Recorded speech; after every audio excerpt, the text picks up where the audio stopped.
Allez, cette année encore, on vous propose notre rubrique quotidienne, le feuilleton, pour découvrir les coulisses d'une structure, d'une institution. Cette semaine, on a suivi l'entraînement militaire de futurs réservistes. Il faut dire que dans le cadre des opérations Sentinelle ou Vigipirate, les armées ont un besoin croissant de réservistes. Après le maniement des armes, place aujourd'hui à l'apprentissage de l'autodéfense. Un feuilleton signé Christine Launay avec Didier Lepape. 8 heures, levée de drapeau sur la base 123 de Brissy. Est-ce que vous avez bien dormi? Oui, sergent.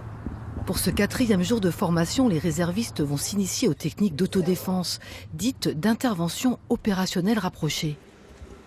Et ça commence par un échauffement, avant d'entrer dans le vif du sujet. Je fléchis les jambes, et cette fois-ci, je suis bien sur mes pieds. Ok? Pour me protéger ici, et je viens monter les poings au niveau du visage.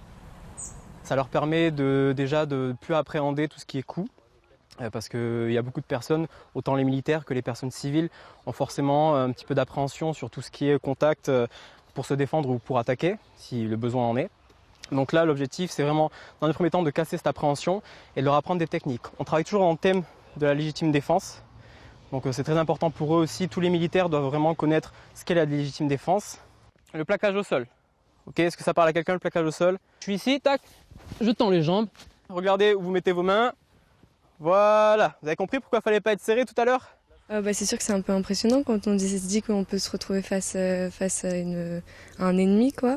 Mais c'est pour ça qu'on est bien attentif et qu'on suit tout et pour être toujours prêt. L'avantage du tueur, c'est qu'on apprend vraiment, comme disait l'instructeur, à se défendre contre n'importe quel type d'attaque.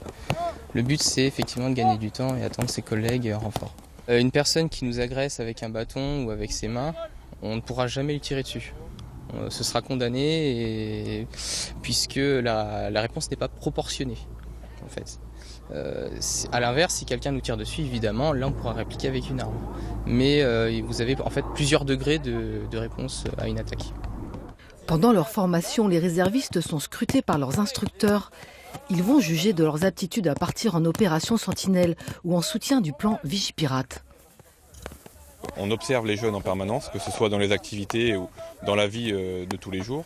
Donc il y a une partie de savoir-être et une partie de savoir-faire. Donc les deux volets sont évalués. Et ensuite, il y a aussi pour les réservistes aussi une question de disponibilité. Si le réserviste, à cause de son emploi, ne peut pas venir, il est évident qu'il ne partira pas en mission. On se redresse. Une disponibilité de 27 jours en moyenne par an pour un engagement dans la protection des populations auquel les jeunes réservistes sont 30% plus nombreux à souscrire depuis les attentats de Paris de 2015.